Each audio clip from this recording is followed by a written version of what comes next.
Hey guys, welcome back to the channel. I'm super excited to share this video with you. It's the first episode in a new series I'm going to be doing on my channel.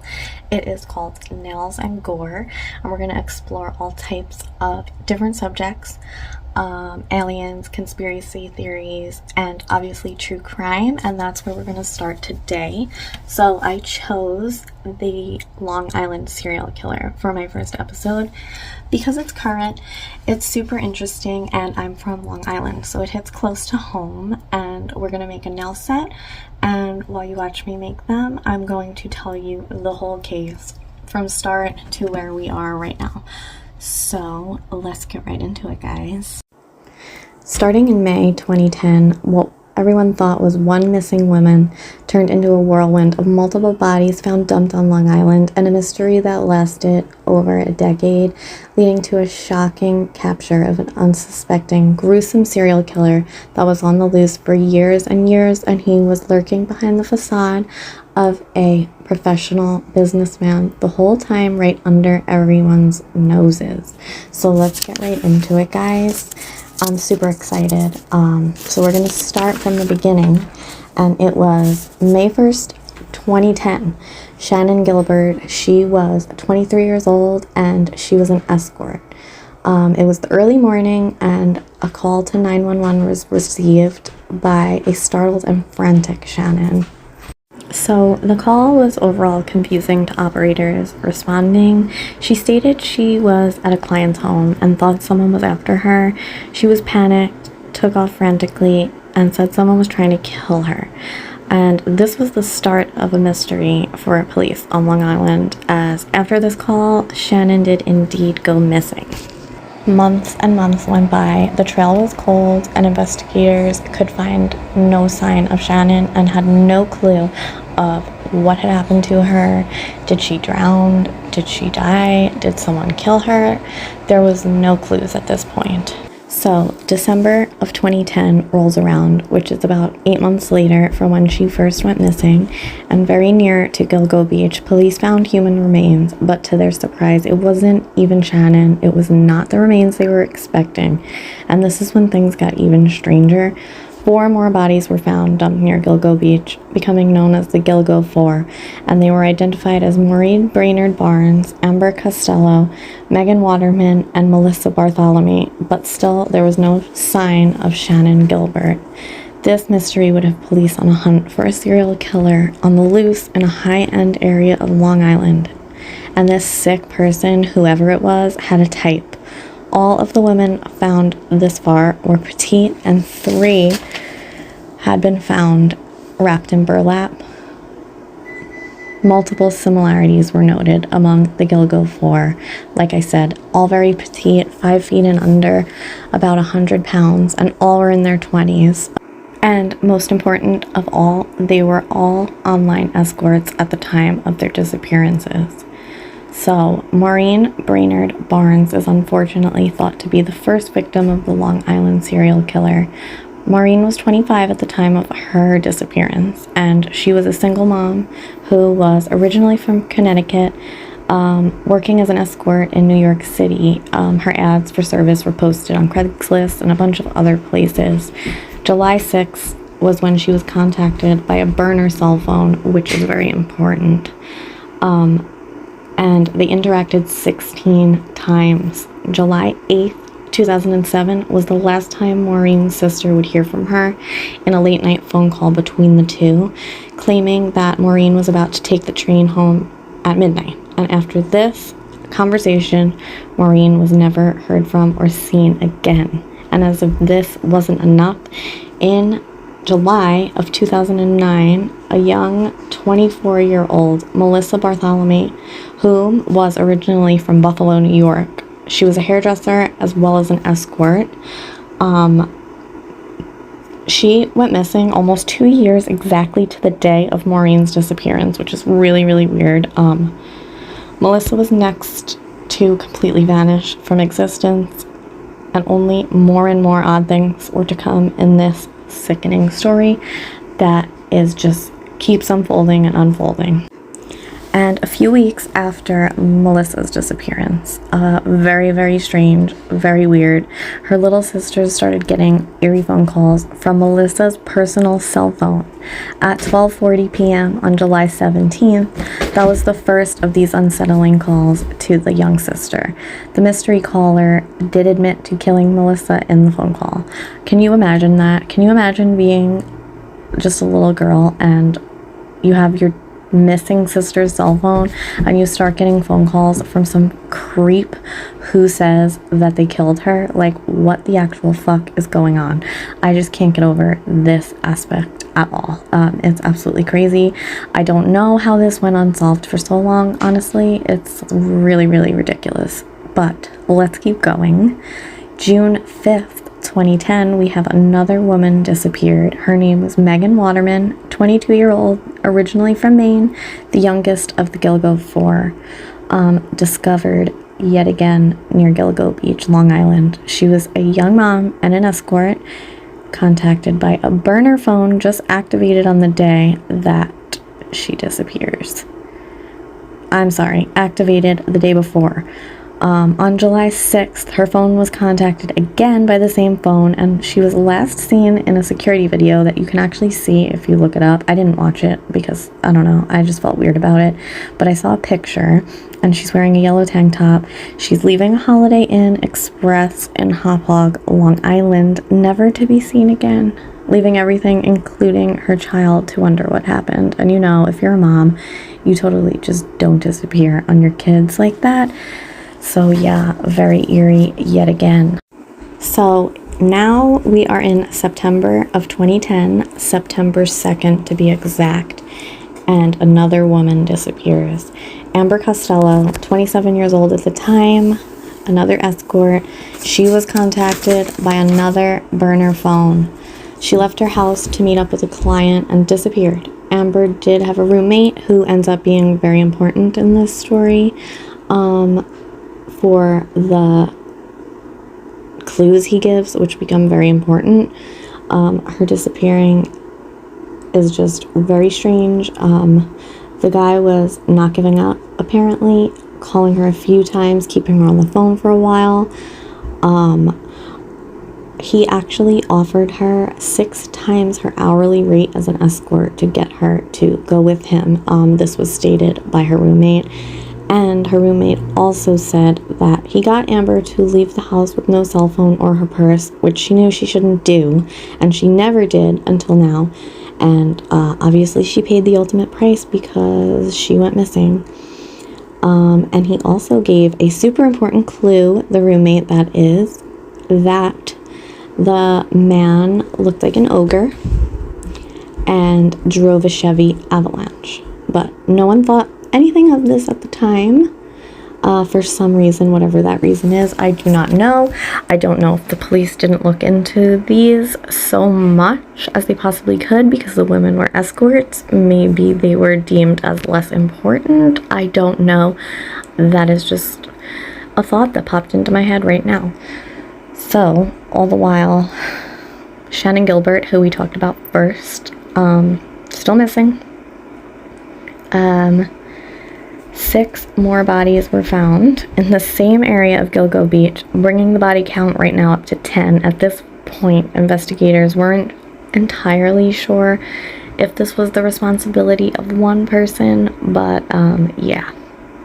So, the new bodies that were found, unfortunately, I'm going to list them off for you right now.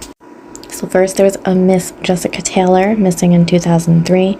Jane number 6, later identified as Valerie Mack, missing in 2000. Is a toddler girl, which was different from his usual profile.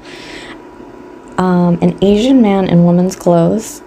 A skull of a female, later found out to be Karen Vergata, who went missing all the way back in 1996, which is totally crazy that this case went back a lot farther than we thought originally. And a woman nicknamed Peaches because of a tattoo she was found having, and it turns out her DNA matches the toddler, so she is the mother of that toddler. So yeah, unfortunately there was a toddler involved in this. Finally, December 13th, 2011, Shannon Gilbert was finally found a year and a half after she went missing. Her purse and some of her belongings were found in a marsh 8 miles from Gilgo Beach, and then 1 week later, the investigators found her skeletal remains a quarter mile from her belongings, so they finally found her. Right here is where there's a huge pause in the case. Almost a decade after discovering that Gilgo 4 with no movement, no new findings, up until February of 2022, Suffolk County put a new task force in place, and crazily enough, only 6 weeks after making this new task force, the perpetrator was identified, and that man is Rex Humerman. Finally, after all these years, a face to put all these grisly murders to. But how did they figure it out after all this time? And so much time passed, but finally we were able to figure out that it's Rex Humerman. It's crazy. Well, it turns out, like I said, important details and clues were unnoticed in the case file, specifically from Amber Costello's roommate's testimony. The info about the overlooking man that we talked about. Most importantly, the truck detail, hint, hint, a Chevy Avalanche, and the use of burner phones played a huge part in pinning down Humerman. This guy, he is a pretty smart idiot. The FBI helped in 2012, apparently, by narrowing down calls that they were able to connect to towers in Massapequa, cell phone towers, within a couple of blocks of where it was used. So they knew at that point they were looking for an overlake man driving a Chevy Avalanche in their new pinpointed area that they found with the cell phone towers. And funnily enough, I guess he wasn't too smart. Rex's personal phone showed that it was in the same area as the burner phones when they were used to contact victims, thanks to checking the cell towers and where they were pinging in Massapequa Park, very near where Rex lived, as well as in Manhattan, where Mr. Humerman's architectural firm was. Rex was also caught on camera in a cell phone store, Lil Rexy, making a payment on a burner phone. Ding ding, this is the man, 100%. And the police got a secret DNA profile off of a pizza crust that he threw in a garbage can. And no surprise here, it matched the DNA of a male hair that was found on one of the bodies. And finally, this was enough to make an arrest. Fucking finally. This guy sucks so bad. So, July 14th, 2023, last year, Rex Humerman of Massapequa Park, Long Island, got charged with multiple counts of murders. Thank God. Asshole finally in custody. 12 days were spent ripping apart the Humerman home, tearing it apart, trying to find any shred of evidence that may have been left behind, anything that may have given the investigators any reason to believe that the murders were committed anywhere near or around the home. Also, that Chevy Avalanche, which was so important, was taken into possession. It was actually located on another property of Rex's that he had in South Carolina. Way to go, Rex, you sneaky fucker. Also, a married asshole with a daughter and a stepson. Yeah. His wife was from Sweden, apparently. Is that what I wrote here? Wife's name? Not Sweden. I'm sorry. I can't even read my own handwriting. She's from Iceland, and she would frequently visit her home country with the kids, and little old Rex may have done the murders in those time frames. What the actual fuck? He did plead not guilty to the murders. Yeah, right, but okay. He was ordered by the judge to be held without bail in Suffolk County Jail while awaiting his trial. Love that. The extra bodies found near Gilgo Beach, which were Jessica Taylor, Valerie Mack, Karen Vergata, Peaches, the toddler girl, and the Asian man, couldn't technically be linked to Rexy Boy. but I'm pretty sure that that was all him. He also got charged with the murders of Sandra Costello from 1993 and a 2003 murder of Jessica Taylor, like I said. And these were both pinpointed with hair DNA yet again. So there's no getting out of that. If they have your hair DNA, like, how are you going to say you're not guilty? Like, you're totally guilty. Stop right now. So now he sits in a cell with no bail, awaiting his trial. In my opinion, there's no way he can't be found guilty. Like I said, everything really matches up. Literally leads you right to him. He's a sick human being for doing this, obviously, for so long. And on top of it, he had a life and appeared to be totally normal, but he wasn't.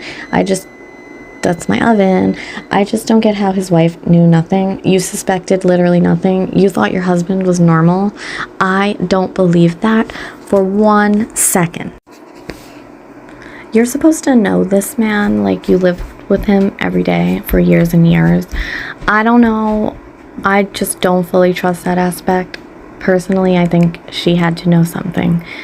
But on the other note, the victims in this case are the ones who should be remembered.